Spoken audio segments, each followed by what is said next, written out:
Queen and President of our college, her royal attendant and Privy Council Advisor Provost Rowe, and members of the court, greetings.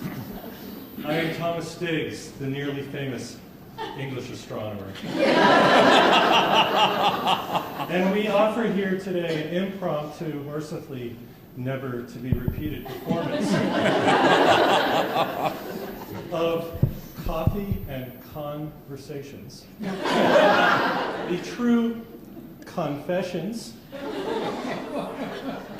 and controversies of the founding directors of the Kahn Institute. Now, as you know from previous episodes of this program, each of our panelists will introduce themselves to you, explain their contributions, until, of course, it is time for the entire process to be constipated.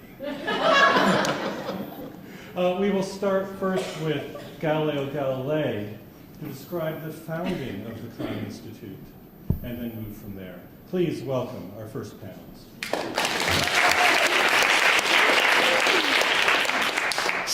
Is this on? Sono Galileo Galilei, matematico primario e filosofo di Sua Altezza Serenissima Cosimo, Granduca di Toscana.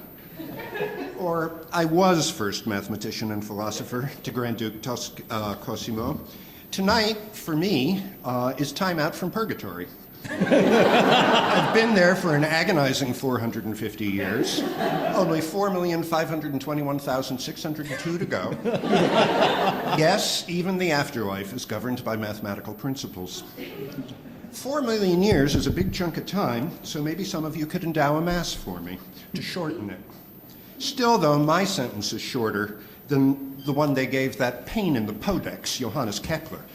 He's a few cells down from me, heretical. He won't shut up about how he was right and I was wrong, about how the planets travel in ellipses, not circles, even though there was no physics at the time that could explain such motion.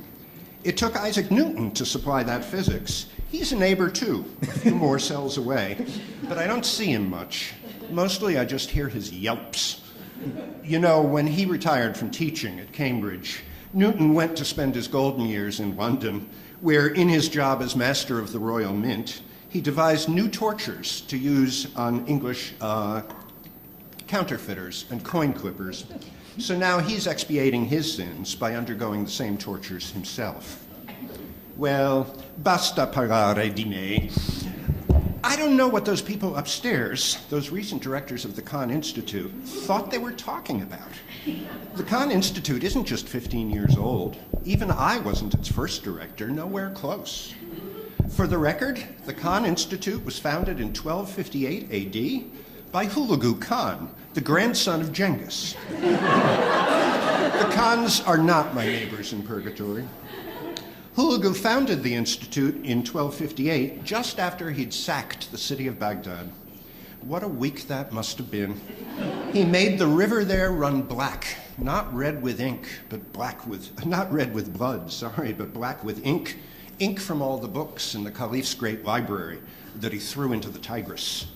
I gather there are some folks here who are worried that the Connecticut River might suffer the same fate when your Nielsen Library gets rebuilt.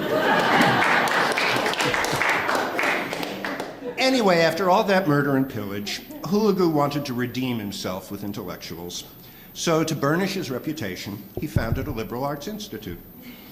The institute has moved around a lot since then, though, because Hulagu never came through with the endowment he promised. I see that one of his descendants has made good on that. But in my time, well, you know how undependable princely patronage is. Princes love to be celebrated with great projects, but they hate to pay their bills. So the institute has had to move around. Sometimes, in my time in Florence, those Medicis were so tight-fisted, we didn't have enough money for tostini to put under our formaggio. We finally had to let the Institute go to England, where Will Shakespeare took it over. Still, we did some great things in my time. Scholars from all the academies of Florence proposed projects. though sometimes it was hard to get students to come from the University of Pisa to participate. Once, my own daughter Maria ran a Kahn project in her convent. She'll tell you about that. It's true, not all the projects people suggested came off. There was one bang-up proposal for a project that was going to be called Contested Cosmologies. You know, Aristotle, Ptolemy, Copernicus, that Dane who lost his nose in a duel, Tycho Brahe.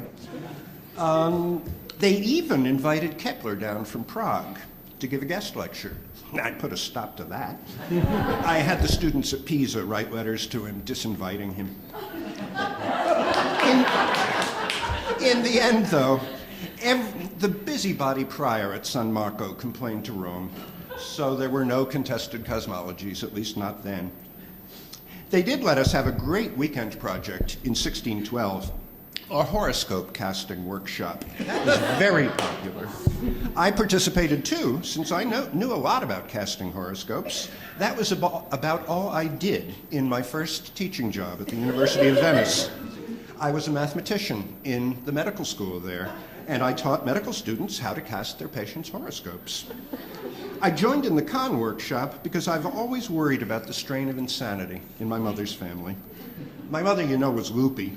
When we were still living in Venice, she'd come into my room when I wasn't there and steal the lenses I'd been grinding to make telescopes. I always worried that insanity might come back in me or my children, but the prognostics were good. By far the best of the Kahn projects from my time, though, was a year-long project about me. They actually called it the Galileo Project. And there were all kinds of events. Monteverdi composed an opera about me, with lyrics by Ottavio Rinucci, and the maestro came from Mantua to conduct. My dear friend Artemisia Gentileschi was going to paint my portrait, but she fell sick, so I had to sit for Domenico Robusti instead. You must have seen his picture. It's in all the biographies. We even had a lovely woman come from abroad to give a reading from a book she'd written about me and my family. Of course, the participants in the project came from across the disciplines. That's been the point of the Institute since Hulagu founded it. Even my old friend Cardinal Bellarmino came from Rome. You know, he was a friend, razor-sharp mind, and we respected each other. If only I had listened to him more, especially when he warned me not to teach Copernicanism as truth, but only as a hypothesis.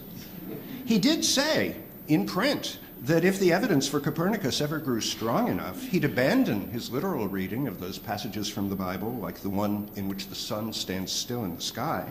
But the evidence, he said, wasn't strong enough yet. If only I'd paid attention.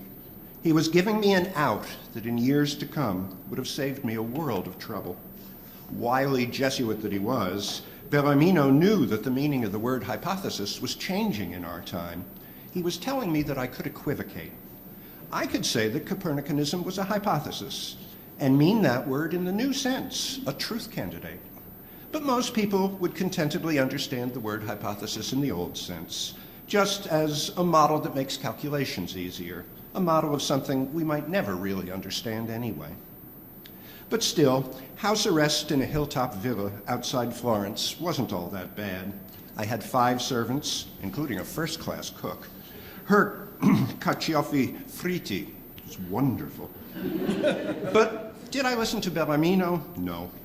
I knew that none of my astronomical discoveries really proved Copernicanism, but I thought I had a knockdown proof that the Earth moves in my theory of the tides, my theory that the tides are caused not by the moon, but by the motions of the Earth. Well, of course, I sang a different tune at my trial at Rome a few years later, but who wouldn't? Just so you know, though, by the late 30s, toward the end of my life on Earth, I realized that my theory of tides was all wet. When that happened, I had the good grace, honestly, wholeheartedly, and publicly, to retract all my previous support of Copernicanism. Here's what I wrote in a public letter in 1641 to my old friend Ottavio Rinucci. He used to come by sometimes to the house to play pinochle. Here's what I said. The translation is from an excellent recent book on me by Mark Peterson at your own Mount Holyoke College. Ottavio, the falsity of the Copernican system must not on any account be doubted, especially by us Catholics, who have the irrefutable authority of Holy Scripture, interpreted by the greatest masters of theology. Their unanimous agreement renders us certain of the stability of the earth and of the motion of the sun around it. The conjectures of Copernicus and his followers to the contrary are all demolished by that sound argument, rooted as it is in the omnipotence of God. Since he is able to do in many, or rather infinite ways, that which to us seems to be done in only one way, we must not pretend to tie God's hand and stubbornly maintain views in which we may easily be mistaken. But I didn't stop there. I added one more sentence. And just as I regard Copernicus's conjectures as inadequate, so equally I judge as fallacious and erroneous, if not more so, those of Aristotle, Ptolemy, and their followers, who go beyond the possibility of human reasoning and whose inconclusiveness can very easily be shown. Would Kepler have admitted as much about his crack-brained theory of the vis motrix? By then, of course, the Kahn Institute had moved to London. After that, I think it moved to the new university in Mexico City, but you'll have to ask Roberto Doriti about that. So now you know. This year marks the 756th birthday of the Kahn Institute, not the 15th. And thanks to the generosity of Louise Wolfe Kahn, that descendant of old Hoolagoo, I'm told she was a bit like Hoolagoo. Thanks to her, today the Institute enjoys far better faculties and staff than I ever had. That's the story of the Kahn Institute in Florence. Pregate per me, voi cretini americani. Pray for me, but a Dowing Masses is better.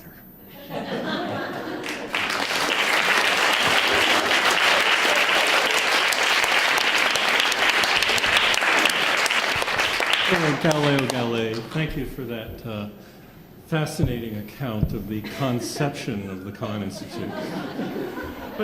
But tell me, your renunciation of the Copernican system, are you saying that you only named it and praised it as such in order to try and secure funding for the Institute and the directorship? No, certainly not. No. I was misled into believing it. Ah, and so you were surprised when the wrath of Kahn brought down the Inquisition upon you, and you were left a quiet time of contemplation? And good eating. Indeed. So, what is it you have against that mangy dog Kepler anyway? Kepler, that old heretic. You know, his mother probably was a witch, even though he got her off at her trial. And I was always surprised that Emperor Rudolph in Bohemia, you know, a Catholic, kept a Lutheran like Kepler on his payroll, though I suppose Rudolph believed in that newfangled thing, religious toleration. Look at the woman he married.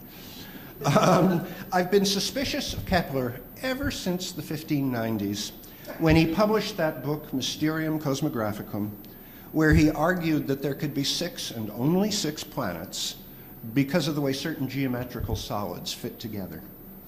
Kepler was always a bit of a mystic and always more than a bit of a crank. When he read my Sidereus Nuncius in 1610, he published a pamphlet praising it, but the pamphlet was full of the most embarrassingly empty and groundless speculation. Pages about what the inhabitants of the moon are like, what their houses are like, how they built their houses underground because the surface of the moon is either too hot or too cold for them. I certainly didn't want to be associated with ravings like that. Worse yet, from 1610 onward, he badgered me with letters, begging me to send him for free one of my telescopes so he could observe the skies himself. I couldn't do that, and it wasn't just the money. Think of it, he might have discovered the phases of Venus before I did. He was clever, though, I'll give you that. And one thing I'm supposed to learn in the next 4 million years is charity.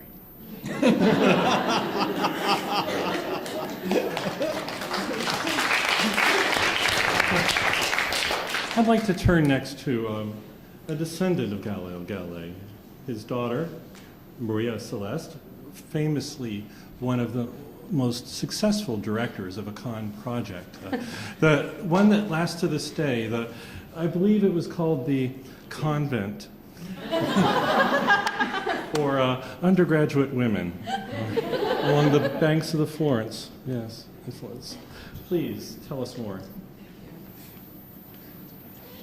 At our Kahn Institute in the convent of San Matteo in Arcetri, we were able to bring together personages not just from various departments, but also from various times, due to the intercession of our holy organizing fellows.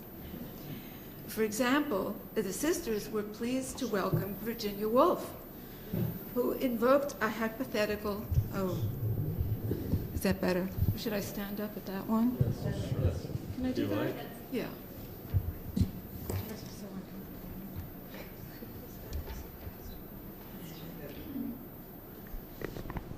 How's that? Oh, that's better. Okay.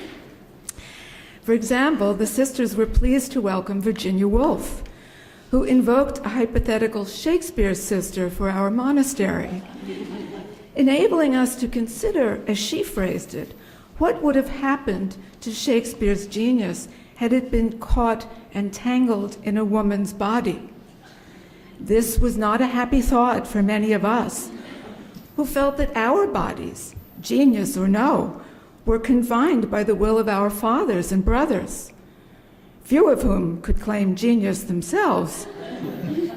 Nevertheless, when Signorina Woolf explained how Shakespeare's sister had run off to London, taken up with a denizen of the professional theater, then become pregnant and ultimately a suicide, we were chastened and felt thankful for our clausura. Both my father and Signor Shakespeare participated in our institute, although they were required to stand outside the grill. You might think the two of them had little in common, but you would be wrong. My father loved poetry, especially the work of Torquato Tasso and Ludovico Ariosto. In fact, he committed large sections of Orlando Furioso to memory. He occasionally composed his own poetry in terza rima, and also some light drama. Even his great book, the Dialogo, the one that got him into all that trouble, was set out as a play in 4 acts with 3 characters. And the character who most closely represented my father's views referred specifically to play acting in one of his speeches. He said, "I act the part of Copernicus in our arguments and wear his mask. As to the internal effects upon me of the arguments which I produce in his favor, I want you to be guided not by what I say when we are in the heat of acting out our play, but after I have put off the costume. For perhaps then you shall find me different from what you saw of me on the stage." The same character later introduced the phrase, "play within a play," a concept with which I'm sure you are all quite familiar. The novelist Thomas Hardy, who attended our Kahn Institute as a visiting fellow, proposed that if my father had said in verse that the world moved, the Inquisition might have left him alone. In the convent, we frequently write and put on plays, usually about moments in the life of the Madonna or our patron saints, Francesco and Chiara. But these, unlike the great works of Signor Shakespeare, have admittedly little appeal outside our enclosure.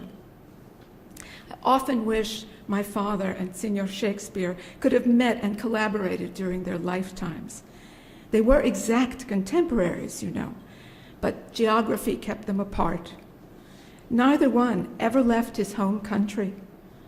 Signor Shakespeare, however, showed great interest in Italy. He set 2 plays in Verona, 2 in Venice, 2 in ancient Rome, another 2 in Sicily, 1 in Padua, and 1 on an island full of castaways from Naples and Milan. Sometimes he chose other settings. Good Master Diggs here will confirm that he's the one who helped locate the tragedy of Hamlet in Denmark and suggested the names Rosencrantz and Guildenstern for the characters in the subplot. Both those names and the gentlemen's coats of arms appeared on a portrait of my father's Danish rival, Tycho Brahe. Master Diggs kept an engraved copy of that portrait in his salon, a place Senior Shakespeare was known to frequent.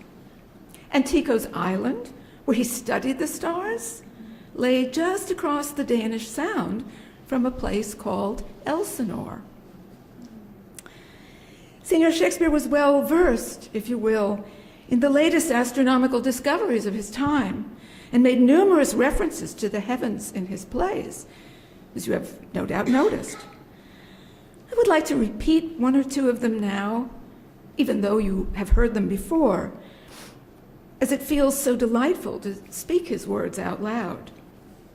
There is that indelible passage, almost a prayer, in which Hamlet calls the sky this brave o'erhanging firmament, this majestical roof fretted with golden fire. I wish I'd said that.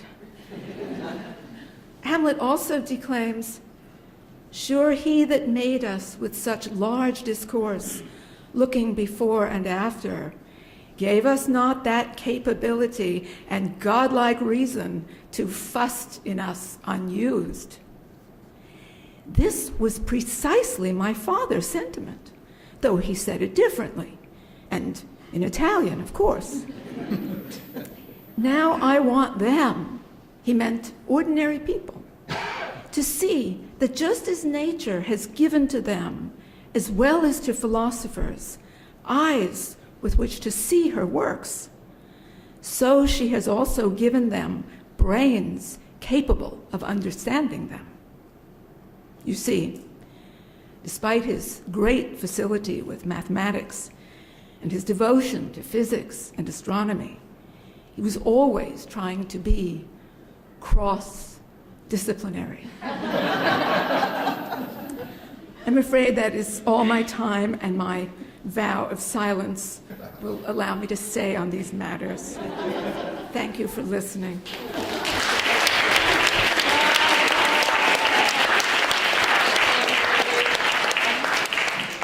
But please, Sister Maria, before you resume your vow of silence, a few questions. In particular, we're all quite curious why you never pursued the position of director of the Kahn. Well, the truth was I didn't live long enough. I had it in mind. Oh. It wouldn't have nothing to do with the rather unconventional practices of your program and those young women? I understand the project was rather fond of wine. Oh, yes. Well, the water was not safe to drink. And on that subject, is it true that your father's wine was as bad as you write? No. No. I figured as such. Now, one last question, though. It's a controversy we can't escape, of course. You, after 50 million illuminated manuscripts, there's really no denial. That is it not true that in your life of bondage to Christ, that you were the true author of 50 Shades of Prey?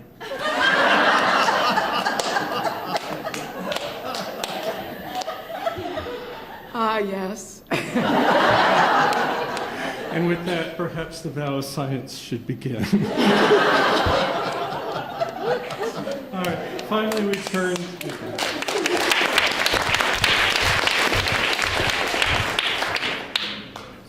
turn to our last director tonight, William Shakespeare, once the Institute moved to England. It took a revolution to bring it back. And we allow him to introduce himself, but at some point I do hope that I can ask about Sister Marjorie in particular. Thank you.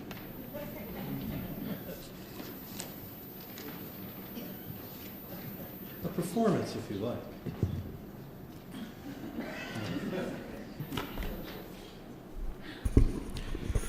Actually, I don't know what Master Galileo or Dr. Diggs meant by the Kahn Institute moving to London. I never heard of it until the incident I'm about to describe to you, and I hope that this will put the matter to rest. I was having a hard time trying to pen my latest comedy when a hole opened in the air and a man spilled out along with two women.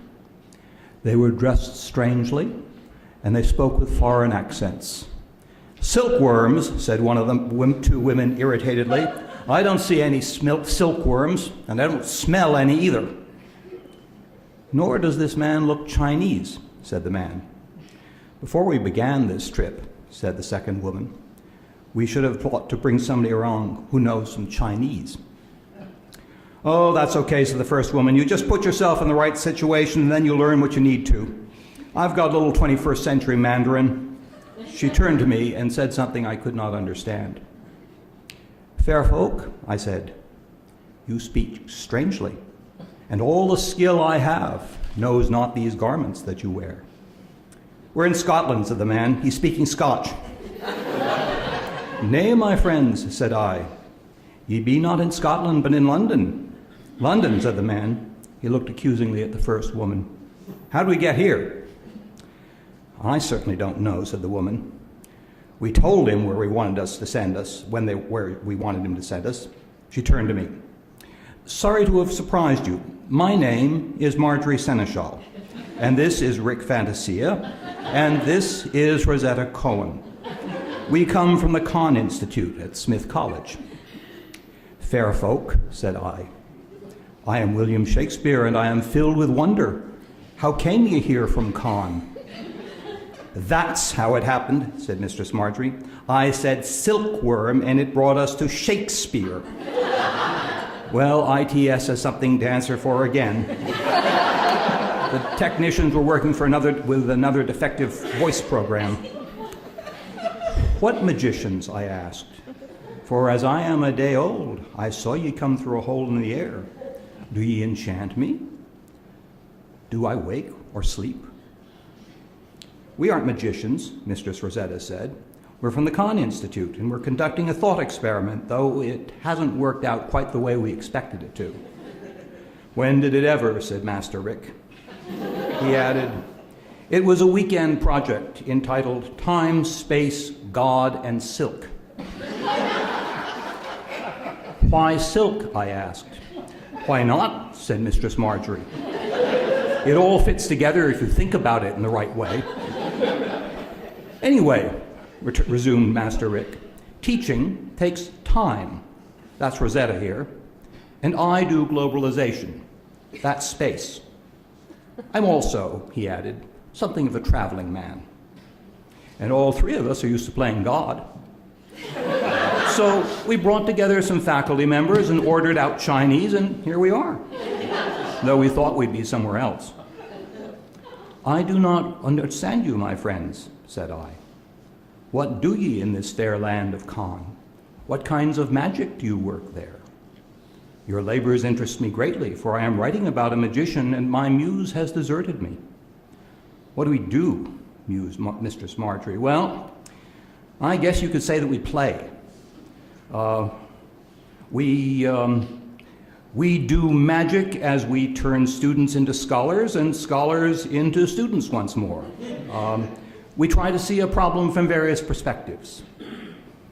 "I have seen paintings with perspectives," said I, "and they are very clever, though I do not think that there was magic in them. You see a painting one way, and there's a rich and happy people, and you see it another way, and there's a death's head." "I'm not sure you're understanding what Rick means," said Mistress Rosetta. "What we do is to bring together people who see the world through different spectacles so that they can learn to see with one another's eyes. Then they see better." "My play is full of spectacles," I said. "Anyway, for this project," said Master Rick, "as part of the time focus, Marjorie suggested that we invite this nth-dimensional mathematician she's been publishing in her journal. She said he had the mathematics for time travel. Not exactly time travel, said Mistress Marjorie. It works with simultaneous existence of... Yes, said Master Rick a little impatiently. Anyway, this mathematician sat down with the group and began an incredibly boring lecture, not waiting for questions or objections, so that after a while, Marjorie here got a little irritated. She stood up and said, "Jervis, this just won't do. You can't go on and on as if we were your graduate students. This has to be part of a dialogue, or if you can't talk with us, at least you can demonstrate your work." "Well, I can do that," he said, somewhat taken aback. "When and where would you like to go?" "Well, I want to see silkworms," said Mistress Marjorie, "in Shanxi, 3,000 years ago." "It will take a little computing power," he said. "I'll call ITS," said Marjorie. And here we are, though I don't know whether he misheard or ITS mismanaged. However, it's good to meet you. What is the date, and what are you doing? "Master Rick," said I, "it is the year of our Lord 1610, in the reign of King James, and I am trying to write a comedy." "What's it about?" asked Mistress Marjorie. "Perhaps we can help." "It's about an old magician and his daughter, who dwell on an island with some spirits and a savage and a deformed creature born there. They need to get off the island and back to Milan, where the magician was a duke." "How did they get there?" asked Mistress Marjorie. "Oh, he was spending all his time doing magic and so forgot about the political situation. His brother surprised him with soldiers, usurped his throne, put him in a leaky boat with his child. They've been on the island for 12 years, and he's getting old and he wants to go home. But I'm afraid I'm getting old too, and my muse has deserted me." "What are you going to call it?" asked Mistress Marjorie. "I'm not sure, but it begins with a big storm, so I think I'll call it The Big Storm." "Oh, this is terrific," said Mistress Rosetta. "We can certainly help you write. After all, we're sort of like muses. We came out of the air, just as you said. Even if we can't witness the beginning of the silk trade, we can participate in this fine thought experiment, a mini Kahn, and with Shakespeare no less. Just wait till I tell my students. I think," she said with decision, "that you need to have a scene in which some teaching goes on, in which you see a father as a model teacher. A desert island sounds a great place to do it because there's no bureaucracy to get in his way." "I have a scene here," I said, "early on in which the father lectures his daughter for 200 lines and she has perhaps 6 sentences. Then he puts her to sleep. Is that what you mean?" "Not exactly," said Mistress Rosetta. "I think..." "How about," said Master Rick, "stressing the social and intellectual context in which your characters operate? What status systems exist on your island? And who enables your old duke to eat and dress himself? Do these spirits import goods?" "They bring dew," I said, "from the still-vexed Bermoothes, but that's not very nourishing." "What kind of relations," asked Master Rick, "has he established with these spirits? Do they earn a living wage?" "They're spirits," I said, "and they don't use money, and he commands them. He's a magician." "And what," asked Mr. Rick, "about the island native?" "His name is Caliban," I said, "and he brings them food, and he chops their wood." "And what's he get in return?" asked Master Rick. "Not very much," I said.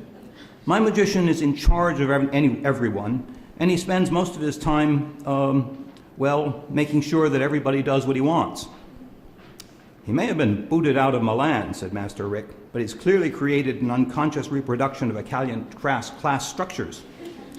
"That's part of the problem," I said. "There isn't very... What happens after he gives the lecture to his daughter?" asked Mistress Rosetta. "That's part of the problem," I said. "There isn't very much. He runs other characters through various hoops. There are some attempted murders, though they don't come off, and some people go mad, and one of them tries to kill himself." "This is a comedy?" asked Mistress Marjorie. I was getting a little tired of these people, who kept intruding their own opinions and looking at me as if I wasn't the best playwright in London, bringing in really healthy box office. "It's my kind of comedy," I said. "It's the way I live now. I was, after all, a man, as well as a playwright. And who did Mistress Marjorie think she was? My sister? But after a moment, I went on because I was really stuck with my play. What puzzles me, I said, is getting the magic right. My magician does all kinds of magic. He calls spirits from the air, and they put on shows, and they make feasts, and they make the feasts disappear, but somehow it seems a little empty. That's why I asked you about how you work magic in the land of Kahn. I think, said Mistress Marjorie, that he spends too much time doing magic. I think he has to treat the island like a Kahn seminar and stop trying to control the outcome. I think he ought to give up magic, drown his book, so to speak. That way, perhaps he'll come out with something new. That's a good idea, said Master Rick. And he could leave the spirits and the islander behind when he goes off to Milan, where he'll be at the top of the heap anyway. He might even, said Mistress Rosetta, stop to listen to his daughter. She might have a story to tell. How about ending it all with a circle, said Mistress Marjorie. They all get into a magic circle, and everybody comes out changed because they see the world differently. That's excellent magic. And then, like gentle thunder far off, I heard a confusion of voices. Still, it moves. Why educate women? What does it mean to be an exile? What part should the state have in marriage? If wealth predicts health, why is life in the U.S. nasty, brutish, and short? How do you create unsustainable housing? What is a city? What can you do with narrative, underworlds, undergrounds, and then again, still it moves? These are wonderful ideas, I said, beginning, in fact, to see where I needed to go, and wanting to rid myself of these friendly but distracting magicians. I hope you have a wonderful voyage back to Kahn, but I need to work now. And at that moment, they vanished through another hole in the air.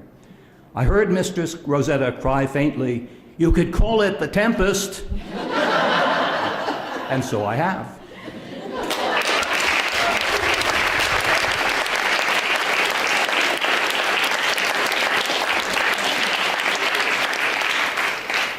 All right, playwright, a few questions, if I may. What did Mistress Marjorie mean when she said the Kahn Institute spends time at play? I didn't ask her, so perhaps she could say. I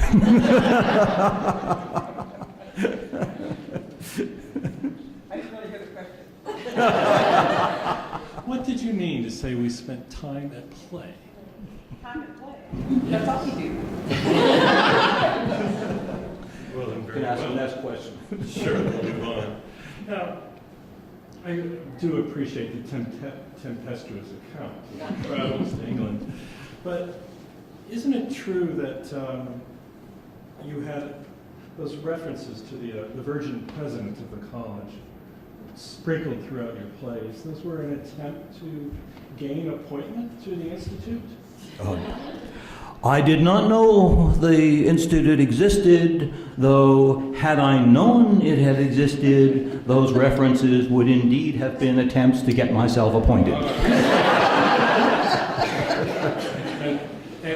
As a director, you were known both for your forgetfulness and your indecisiveness. I think you famously wrote in your memoir that you considered the place a nutshell, but that you were Kahn of infinite space. That's right, and I had hazel for eyes.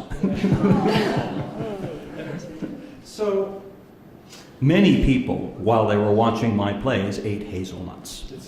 There was later on, long after, when I left purgatory, they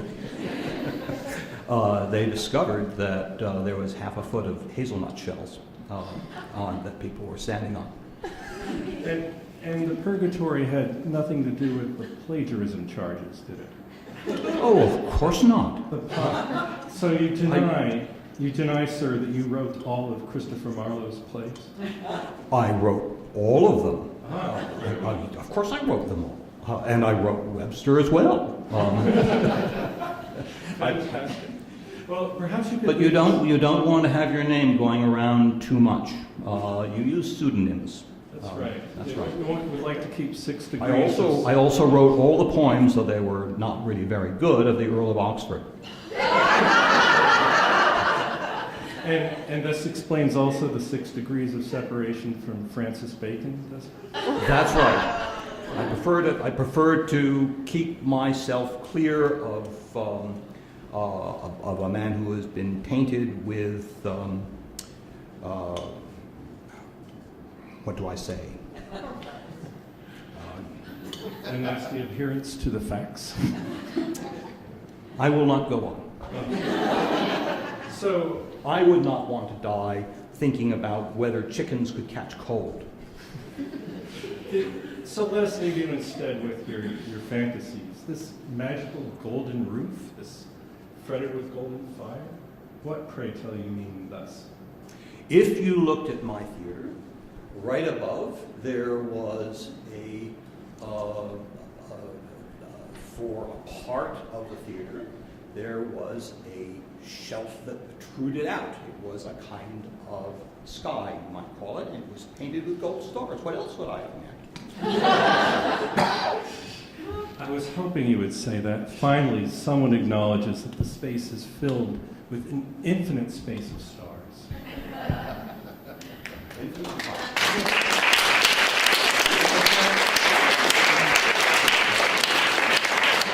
And with that, we thank you for your considerable indulgence and draw coffee and conversations to a close.